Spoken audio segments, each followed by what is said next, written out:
Hey guys, welcome to London Players Guild. Today, finally, promising, I finally made the Dark Broly deck for you. Unlike majority of the decks I have seen online, this is not an aggressive version, this is a control version.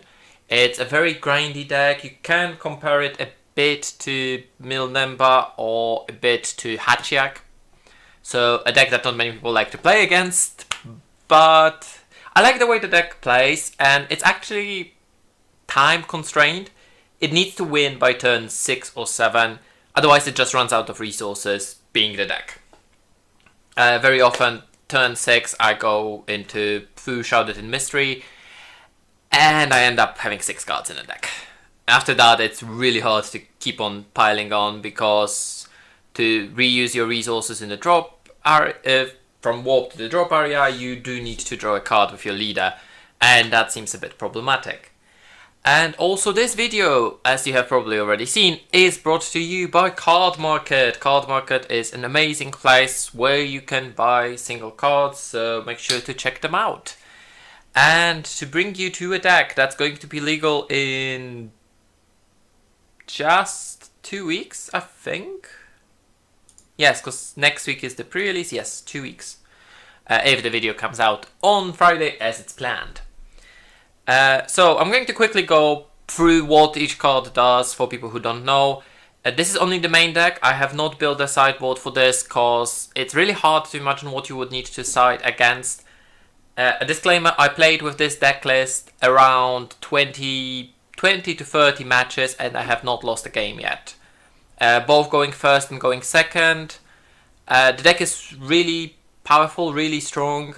The only deck I can imagine it would struggle with, because I couldn't find anyone who would want to test this with me, was the Blue Baby. And in that situation I think you just don't attack early on and then you drop Fu and you just go in with Fu. I think that's going to be the way to go with it. You just keep on playing cards, go into the hand control version, because they don't have that much card advantage, and that's about that. At least that's my opinion. Again, I haven't tested that one matchup. I have not tested. I've tested a lot of other matchups. It does very well against aggro. It does very well against majority of the controls because it has the hand control matchup. So let's go into the leader. The front side of the leader: Dark Broly and Paragus. It's a Dark Broly / Paragus Xeno. It's a Black Saiyan, which is important to note because you could technically run Kraken a Space-Time and a few other things. So there are options there, but it never really comes in. You could play the Vegex engine as well with some burst cards, but I don't really like that. So, activate main. Once per turn you can add up to 1 card from your life to your hand. Then you look at the top 5 cards from your deck, and you can place up to 3 black battle cards with exactly 30,000 power from them into your drop area, and the rest goes to the bottom of your deck, so you don't shuffle, you go to the bottom. Important things. You can take a life, you don't need to take a life to activate this effect. Which means, very often what will happen for me is I'll go down to 4 life on my opponent's attack, and then I'll start defending without awakening, if I can. I play a lot of 5k combo cards. A super combo is active at 4 life, so it actually does come in handy very, very quickly. And then my turn, I'll activate the skill to look at the top 5, mill up to 3 cards, put at the bottom, attack with my leader, because another one is auto when this card attacks, draw 1 card. And then in my combo step, I'll awaken to draw 2 more. So I'll get as much card advantage as possible, and that's the way to go with this. Again, it's a very control advantage. Turn 2, if I'm playing against aggressive decks, turn 2 my hand is like 15 cards, which is ridiculous, because if you go first, you take the life with your activate main, and that's that, but you went first and you got that additional card. It's alongside Piccolo, Surge Piccolo, which you used to draw on your very first turn, which was very, very, very strong. And if you go second, you take a life, and then you also attack, which is on par with the yellow Broly, who was really powerful because it got those 2 cards from the attack. So there's a lot of card advantage engine here. So yeah, it's a strong leader. Awakens at 4 less life, and you draw 2 cards. I regret it's not draw 1 on top 1. It would be way stronger though. So I think draw 2, having more resources and not having energy to do something with them is a fair trade-off in this situation. After he awakens, it becomes Dark Broly and Paragus the Corrupted. So here we have to activate abilities, skills. Activate main, which is once per turn. You can place up to 3 black battle cards with exactly 30,000 power from your warp into your drop area, then draw 1 card, which means you can choose 0 cards. You can move 0 cards from your warp to your drop and just draw a card, so it's essentially activate main, draw 1 card. Later in the game, if your opponent is not aggressive, is not pushing you, you can as well just draw a card. So on your awaken turn, you will draw a metric ton of cards, which is amazing. And then activate battle, it's not once per turn, you can choose 1 black battle card with exactly 30,000 power in your hand or battle area and place it in its owner's drop area. This card gets plus 5,000 power for the battle. So all of the cards for Dark Broly have 0 power, 0 cost, 0 combo power.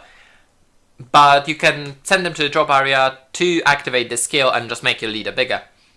You can use it defensively or offensively. And important thing is you don't combo those cards. So cards like Anilaza or the new Unison Bardock do not trigger out of that. Another thing that's worth considering is because you can use your cards in rest mode on board as well, you can attack with your big Brolys and then put them in your drop area so you can replay them easily. It's a very good skill. It makes up for the fact that the cards don't have combo power, but the problem is that you don't have combo power early on. So in my situation, I put in a lot of cards that actually have combo power to be able to stop Vegeta, the ramping Vegeta, because otherwise that matchup would be an absolute disaster, because you wouldn't be able to stop their early ramp and they would be out-stomping you and out-drawing you. If you can stop the ramp, you're fine. You need to control how much damage they deal to you. And yeah, it's a strong leader. A lot of reusables and a lot of cards for this deck are actually 30,000 power, which also ties in very well with some of the older cards, as you can see on the list. Fu Shrouded in Mystery is one of them, but I'm going to go through that in a moment. Now going through the engine. Broly Sabot Rush is an OG Broly. It's not the Dark Broly, it's not Broly Zeno, it's not a Broly BR, it's the OG Broly. It's a black 1-drop with 30,000 power, 0 cost, 0 combo power, which for all the cards from the archetype is going to be very normal. And all of the 1-drops have the same 2 permanent skills. This card's skills can't be negated in any area. And you can't play this card from any area unless your leader card is Dark Broly card.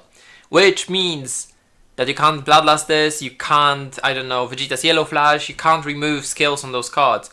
And then other permanent is this card cannot attack, and that's the main reason why you can't negate the skills. So you can't negate the skill and play the card, and then you can attack with it, because then it's a 1-drop 30k. No, you cannot do that. Those are always going to be 1-drop 30k, but they will always have their skills. In his case, his skill actually activates in the drop area. You activate main, pay 1 black, specified black, send 3 black battle cards from your drop area to warp, and that can be any 3 black battle cards. First time I was building this deck, I was convinced that it needs to be 30k battle cards, and I was actually playing it like that, still won a couple of games. And then someone pointed out to me that it's any black battle cards, and the whole deck just became way better. And then you play this card from your drop area. The reason you do that is the 7-star Dragon Ball, which we're going to go through, but it's essentially a kinda cheaper and kinda more expensive version of playing the big boy. Because the big boys you require 6 cards to be warped from your drop area, but they don't require an energy. This guy requires an energy, and I think that's a hefty cost, but it's worth it to pay that 1 energy for those 3 cards, and I think that's a very good change. But usually I tend not to use him. That's why there's only 2 in the deck. Mostly because I can tutor him, because I'm playing 8 Devilman, which I'm going to go through. But yes, you will see that all of my Brolys are actually only at 2. The same for Fu Shrouded in Mystery. Is because I can tutor them, I can put them in my drop area whenever I need them, and then I can just play from there. Next we go to Towa, Union of Magic and Science. So again, the same 2 permanents, 1-drop 30k. This is my usual turn 1 play to check what's in my deck. To check how many of each of the big boys I have, and if I have the 6-drop Mira in the deck, which is important for this deck. So when you play this card, you add up to 1 Dark Dragon Ball card from your deck to your hand, then you shuffle your deck. And also activate main, once per turn you can pay 1 black, and add up to 1 Dark Dragon Ball from your drop area to your hand. I have never to this day used that skill. The deck is usually so tight on energy that you don't want to use that skill. It's usually play it, search the Dragon Ball, and then it's a Towa either for Mira or for Paragus. It's a 30k card, so you can use it for combos. For me, it's a brilliant opener because it lets me see if I have Mira in the deck, so I know how to play with my 3-drop Miras. Let me see what I have from 6-drops in the deck. And that's pretty much all I'm checking for, really. The rest of the cards are pretty fluid. Paragus, Towa's subordinate. Even though he's Towa's subordinate, he is way stronger than Towa. So, the same 2 permanents, can't attack, can only be played when you have Dark Broly, skills can be negated. Activate main or battle. You can choose this card and 1 Towa card in your battle area and switch them to rest mode as a cost. Choose 1 of your Dark Broly battle card and it gains critical for the turn. It's very simple, you attack with your big boy Broly. If they negate the attack, then that's fine, you attack with another big boy Broly. If they don't negate the attack, you just rest Paragus and 1 of your Towas, because there's 2 different Towas you play. And you give critical, and then suddenly it becomes a 30k critical. Because of that, people very often tend to play like double strikers and things like that. There is not enough energy for that to excuse the double striker Kai, Champa or something like that. There's just not enough energy for that. It's better to go dual attack critical if you want to, because the critical stays for the turn, not for the battle. But it's very strong. It gives you that additional hand control pressure against aggressive decks. You only attack with your big boys into leader if you have Paragus and Towa on board, so you can give it critical. It's as simple as that. There's the ball, 7-star ball, Parasitic Darkness. This is actually a red card which tilts me to no end, but I worked out it's needed here. Because if it wasn't red, you would be able to very easily play the Infinite Saiyan rare, which once per turn lets you put 3 black cards from your warp into the drop area, and that would be really, really strong for the deck. I still end up keeping them in the hand majority of the game, so I don't know. I might look into playing ISR, but... So what does the card do? Permanent, this card gains Dark Dragon Ball in all areas, so you can search it with the 1-drop Towa we have seen. Activate battle, you can choose 1 of your cards and it gets plus 5k power for the battle, so it's a 5k combo card. And activate main, the most important thing here, choose 1 black Broly card with an energy cost of 1 in your battle area and place it in its owner's drop area. Play up to 1 Dark Broly card from your deck or drop area, then shuffle your deck if you look through it. So, essentially, a turn 1 if you play... if you turn 1 have Broly and 7 stars, which people tend to max out on both. So you have 4 each. Then they reduce the amount of cards in the deck to 50, so you have easy opener like that. But then you don't have much engine going on. You burn out cards from your hand very quickly because it's energy, and then play a card and use the ball. I don't really like that. I do play them mostly because it's an easy way. It does happen to me that I do replay the Broly from the drop area for that 1 energy and then use the ball that I had in hand. But because I'm never recurring the balls, it happens maximum 2 times a game. And that's plenty. Because this deck is able to play 2 big boy Brolys in 1 turn and then Overwhelm on top of that. So you don't really need this. You can only play each of the big Brolys once per turn. And I ever only found myself wanting to play the rare and the super rare. Never found myself wanting to play a blocker, and that's actually, I'm thinking of cutting the blocker, but there we go. There's nothing better that I could play instead of a blocker. at the moment at least. So yeah, this is useful just because you can search it. It lets you look through your deck to see what you have in there. I only play 2, always mulligan them away, and always try to get that union of science and magic in hand to try to fish this out. Now we go into big boys. I think they're in order from worst to best. So the worst one is, of course, the uncommon one, Dark Broly, the new Masked Saiyan. 6 drop, 30k, unique blocker. All of the big boys are unique. All of the big boys have auto that say when this card is played, you can't play copies of this card for the turn. Because otherwise you would be able to sacrifice it with your leader and then replay it, and there's one that rips the hand apart. So you would, if I could, I would be just replaying that one all over, and I would be playing just 4 of those and just keep on replaying it. And all of them share the activate main. If your leader card is a Dark Broly card, and you send 6 black battle cards other than this card from your drop area to your warp, you play this card from your drop area. God, that's a complicated way of saying choose 6 black battle cards in your drop, warp them, play this from your drop. There we go. The only use of this card, it's a blocker. You can use it to block. It's a big blocker, but that's about that. It's nothing great. I think there was a couple of situations. I think in the Mira match it came in handy. And I think that was about that. But that was mostly to get that additional attack in. I think that was about that. The card is here because it has its uses. And it's a 30k. I might swap it for the tournament pack card.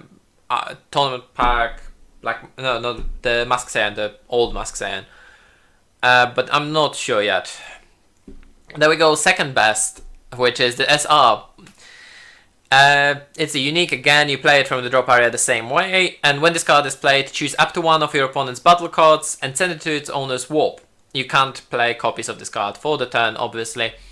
So this one is removal, it's spot removal, doesn't ignore barrier.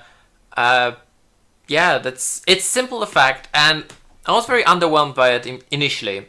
But as I played with it, because you will end up playing 2 of them a turn, pretty much every single turn, from turn 2 or 3 onwards, it's worth having because people will always leave something, or they will try to build some advantage, and a lot of decks, to build an advantage, they need to play cards, and then you can just remove them. Or if they're going to leave their engine unassisted, or something like that, if they need to have cards on board, if you can stop them during the turn, this is just a very good removal. Because the alternative is the last big boy, which is Demon Realm Ravager. I think I got that right.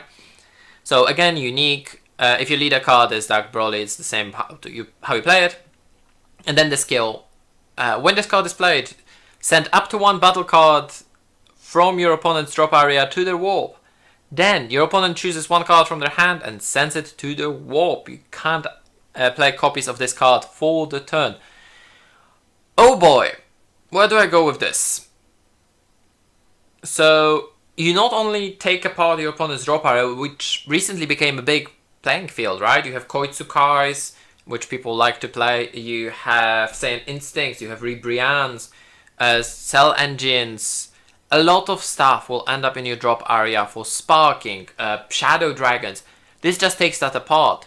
And even if they don't have anything valuable in there, you can stop them from using sparking negates. You force them also to choose a card from hand and warp it. So you can take a lot of value with this card every single turn after turn after turn. You stop them from building advantage. They get to the point when they need to combo out the Saiyan Instinct or discard it or whatever, and then use it the same turn, because then they're scared that the Demon Realm is going to just eat it. Because it's not you choose a card in the drop area or a card in hand, you do both. That's why I think this card is the strongest one. It's a repeatable hand eater, and it can also stop your opponent from doing stuff from the drop area, which we have more and more decks that do stuff from the drop area. Down the game, of course, they're going to just combo out half of their hand to stop your attacks, but this card early on is a beast. Later on, it will just pick at your opponent's hand. And that's pretty much the role, and that's why I think it's the best one, because it picks at your opponent's hand. The longer the game goes, the less cards they're going to have in hand, because you can keep on ripping cards from their hand one after another, after another, after another. And speaking of ripping cards from hand, SS4 Bardock Combat Instincts. So a 6-drop 30k, a 0 cost 5k combo, so that's actually quite nice. There's 4 of those in the deck.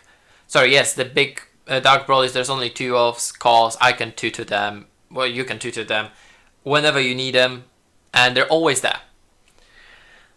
So Bardock, 4 off, dual attack, Overwhelm 6, cost 3 black, which is very hefty cost for this deck. But he's essentially a unison killer.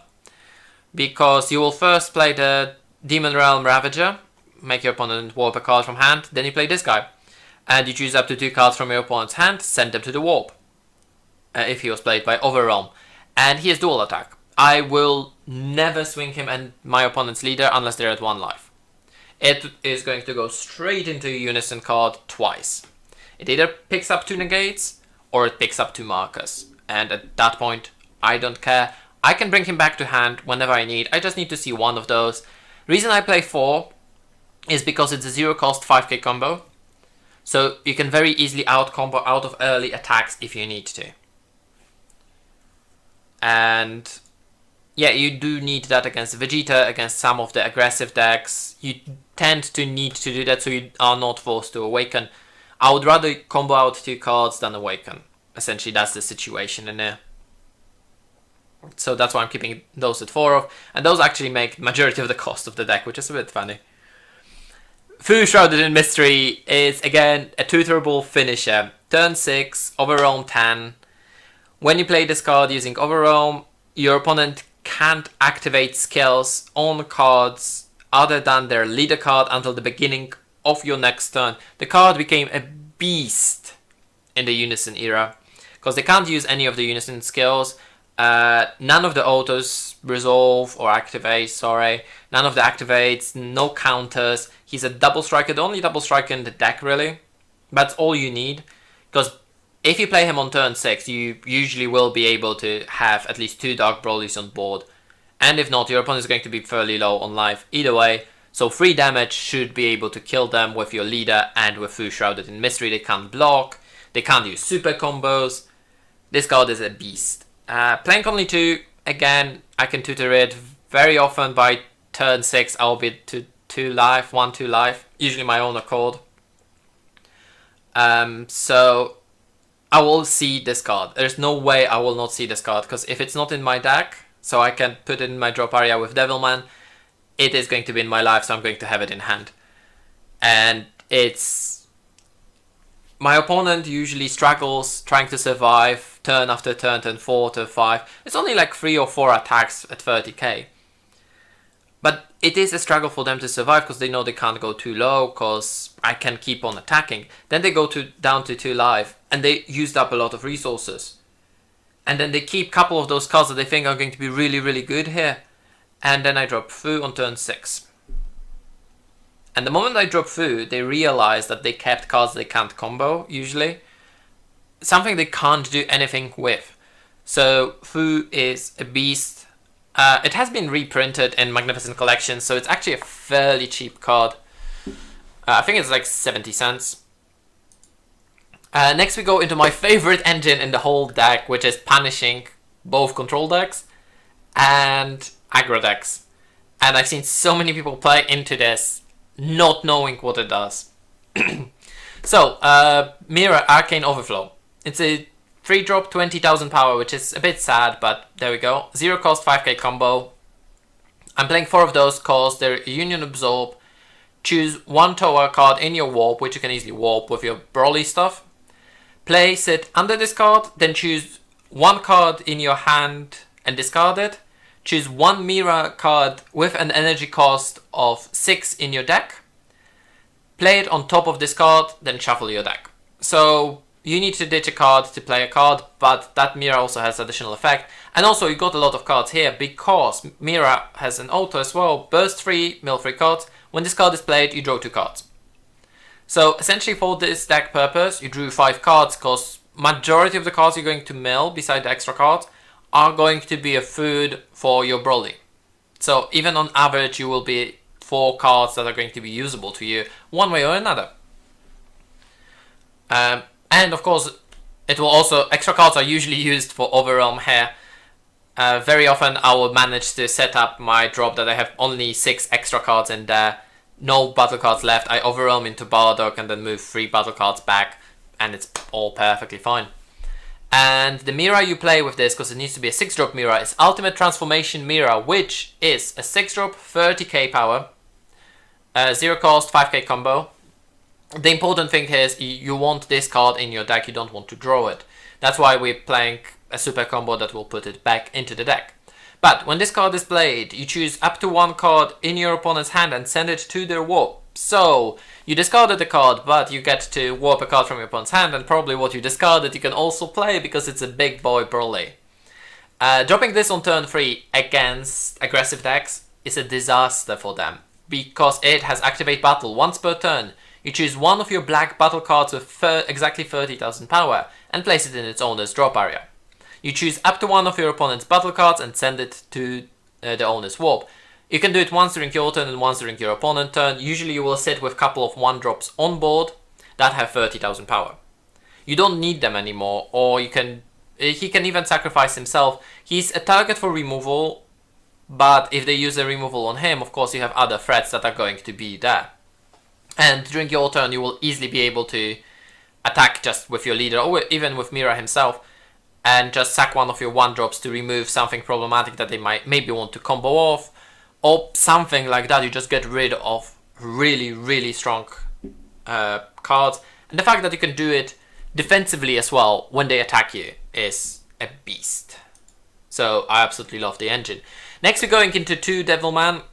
So both Devilman have the same auto. If your leader card is Dark Broly card, when this card is played, place up to 2 black battle cards with exactly 30,000 power from your deck in your drop area, then shuffle your deck. So you can tutor any 2 black battle cards with 30,000 power. That I have no better ways of saying that. You put your big boy Brolys, you can put your Bardock if you haven't seen one yet, you can put your Fu, you can put the 1-drops that you want in your drop area. It's amazing because you search through your deck. It's not that you need to check top 5, top 7, you just look through your deck.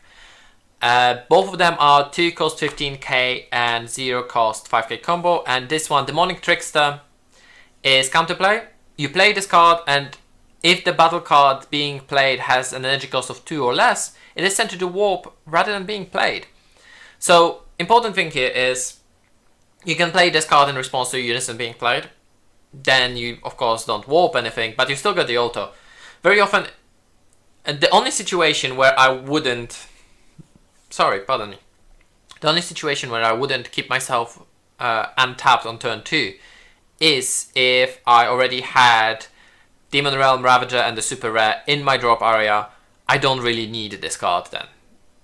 But otherwise, this card lets you, on turn 2, you need to play it, either this one or the next one, to be able to mill the 2 cards you exactly need at this precise moment, which is usually going to be Demon Realm Ravager and SR.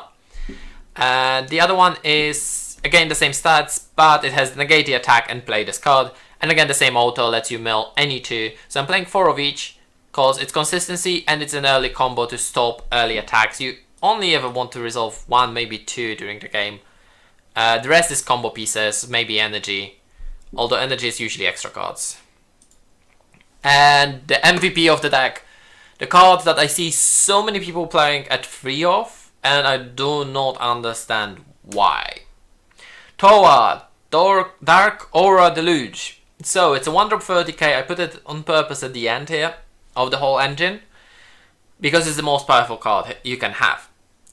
The same permanence, that's fine. Activate main, once per turn, choose one of your black battle cards with exactly 30,000 power and place it in its owner's drop area. Add up to 1 black battle card with 30,000 power from your drop area to your hand. So, what you can do here.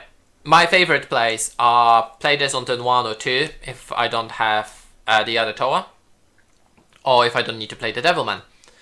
Turn 3, go into SS4 Bardock, make them warp 2 cards, attack twice into the Unison, then use this Toa, sacrifice that Bardock to bring it back to hand because you sacrifice as a cost, then you can choose the same card to add to your hand. You don't choose the card before sacrificing.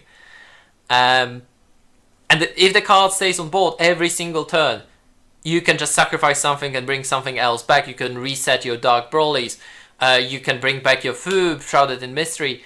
It becomes a prime spot for removal, and if you're playing against an aggressive opponent, very quickly it becomes, you have 3 of those on board, you play Dark Broly, attack, sacrifice it, bring back something to hand, play another Dark Broly, attack, sacrifice it, bring back something to hand, put 3 cards back into your drop area, play something, Overwhelm into something and sacrifice that and bring something to your hand, and you keep on doing that. And that's a situation where I could consider using the union of magic and science to bring back the balls, because you can keep on bringing the 1-drop Broly to your hand, so you don't need to warp cards from your drop area, and you just need an energy. And that's end game disaster for your opponent, because you could keep on playing them without using resources from your drop area, then overwhelm, and then just keep on doing stuff, and keep on building your hand, which is enormous at this point. So yeah, definitely 4 off, and it's also a Toa for the Mira engine. I think that Mira engine is really underrated, but it wins a lot of games just being there. Negate is going to be Power Burst. So for people who don't know, if your leader is black, negate the attack, then choose up to 1 black battle card with energy in your drop area or warp with energy cost of 1 and add it to your hand. So to bring back the MVP, I'm not going to say it otherwise, you just bring back the card that can bring whatever you need to your hand. And it's a Sparking Negate, so if you have 5 cards in your drop area, you can take a life rather than pay the cost for this card, which I end up doing very often to just put myself down to a safe 1 life, which you would be surprised how often you want to do. Dark Power Absorption. I play 4 of those. I use them against aggressive decks only. Sorry, not aggressive, control decks only. Maybe mid-range, not convinced on that one. But yeah. Activate main, you choose 1 of your Dark Brolys in your battle area and it gets dual attack for the turn, and you can't activate multiple of those in a turn. If I see it early in my hand, it's just going straight into energy because it doesn't have combo power, I can't use it defensively. And yeah, it's just something you don't really want to keep around. I resolved, I think, maximum of 2 in 1 game, and that's that. Darkness Blast Stinger is even worse for me. It's a good card, but it's Activate Battle. If your leader card is a Dark Broly card, choose up to 1 of your cards. It gets plus 10,000 power for the battle. Then you may send 2 black battle cards with exactly 30,000 power from your drop to your warp. If you do, you choose 1 of your leader cards and gets censored, essentially 5k for the duration of the turn. It's all good and well, but this deck is very tight on energy. You don't really want to spend energy on this unless you're late into the game. It's easier to use against the control decks, but again, I haven't used more than 1 of those a game. So I'm only playing 3 of those here. I will keep 2 in hand until I feel I don't really need 2 in hand, because my opponent is just not having enough cards in hand to outcombo me otherwise. Because the games usually end up me having 11 cards in hand, opponent having 2. But that's because this is a very, very grindy deck, all in all. And then we go into super combos. So, yes, there's plural super combos. We have SS Vegeta, the Prince Strikes Back. It's the brand new rare super combo. Doesn't have combo power, but if your leader card is black, your life is at 4 or less, and all of your energy is black. When this card is used in a combo, it gets plus 10,000 power for the battle. Then I can choose 1 card in my hand, place it at the bottom of the deck, and draw 2 cards, if I did that. Pardon me. So, main reason I'm playing this over BBD, and I was playing this over BBD even before the errata, that's the version of the deck I was testing for ages now, is to put back Mira, the 6-drop Mira, at the bottom of the deck. So it sits there, so I can play it from my deck using a 3-drop Mira. Or, if I'm in the defensive stage, I just put away all the extra cards. I just noticed that window behind me is really, really bright, sorry. So yeah, putting Mira back at the bottom of the deck so I can replay it, or getting rid of the extra cards I can't use defensively because I don't have energy. Like Dark Power Absorption, for example, very often will end up at the bottom of the deck using this super combo. And this super combo is flexible, it's usable as soon as you have 4 life or less. All of your energy is always going to be black, you never charge the ball. Yeah, a very simple use, and I really, really like it. And the last one is free of Supreme Kai of Time, Guardian of Spacetime, which is essentially a super combo. And you might be thinking, because I keep on ravaging how big the hand is in this deck, you end up 11, 12, 14 cards in hand. Why would you ever use Supreme Kai of Time? So, if you have 5 or less cards in your hand when this card is used in a combo, it gets plus 5,000 combo power for the battle. The thing is that on the final attack, you're just going to dump your hand on your leader. You're just going to sacrifice everything, dump your hand on that last damage, if they don't negate, obviously. And then you will end up with having 5 or less cards in hand, and then you dump your Supreme Kai of Time. By the end of the game, when you're finishing the game, you will have 3 of those in hand. It doesn't matter that your hand is too big to use them at the beginning. It will be usable at the end. It also has that minor thing. If your leader card is a Black Saiyan card, which the leader is here, when this card is placed in your drop area from your deck by a skill, you may play this card from your drop area. Yes, sorry. Because it's a Vegex starter card, right? And the thing is that you have one burst card that can mill this by accident. And that's fine. You will end up playing the card and it's alright. And yeah, that never actually came up for me.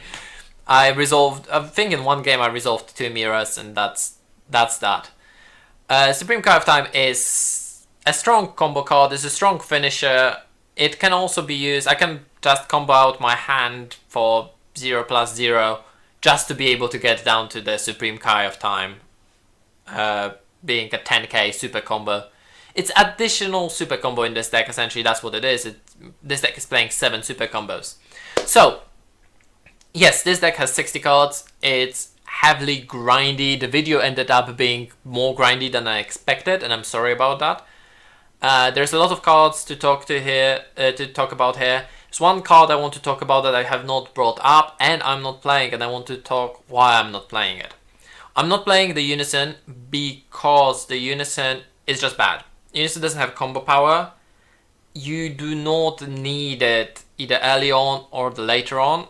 It's really awkward to fit it in. It doesn't give you additional attacks because if you are playing it, you're playing it on 1. And it gives your opponent an additional attack target, and that's the biggest thing here. It gives your opponent an additional attack target, so they don't need to attack your leader. Both being at 15k is fairly important, because when they attack your leader, it's easier to stop it, because you can actually stop it. Or you can just get an advantage either by sacrificing cards or by comboing out, or you get an advantage of using your defense step with Mira. If they attack your Unison, you get none of that. The card on its own doesn't bring enough value for me to need it. When I first started testing this, I had 54 cards in the deck for Unisons, and Untap did not import the Unisons, and I didn't miss it. I did not notice that I haven't had the Unisons, I did not miss it, and that's when I noticed you don't really need the card. The card technically supports what the deck does, but it's too clunky, it doesn't have combo power, doesn't let you stop anything, and if you end up putting them underneath it, you just lose cards from hand, so that's precious card advantage. Or then you might find yourself without another Unison when you suddenly started to depend on it. Yeah, it's not good. 60 card decks, pure value, you grind your opponent out, do not play greedy, do not play, oh I'm going to combo out my hand just to play another 6-drop, you don't need to. If you can play Demon Realm Ravager with what you have, you play it. If you can't, you don't care. Yeah, that's my version of the Dark Broly. I want to see where it's going to go. I think this is going to be one of the strongest decks, if not the tier 1 deck in the upcoming set 11 format, which is going to last just over a month and a half, I think it is, because mid-November is Draft Box 6. So yeah, the whole deck has actually been priced by TCG Player being around $120, which is ridiculously cheap for me. Because it doesn't play a secret. So let me know, guys, what do you think? What would you play in this deck? And yeah, sorry that it took so long. I will try to get some games for this as well, because I'm absolutely loving the deck. And I will see you guys around next time, and I will keep on taking the phrase from someone. I don't know who I'm taking it from, but play more games. Play more games. Sorry, whoever I'm stealing this from, I'm really sorry. If you come up, and I'll definitely give you a credit, or stop using it, whichever you prefer. Thank you guys. See you around next time. Take care.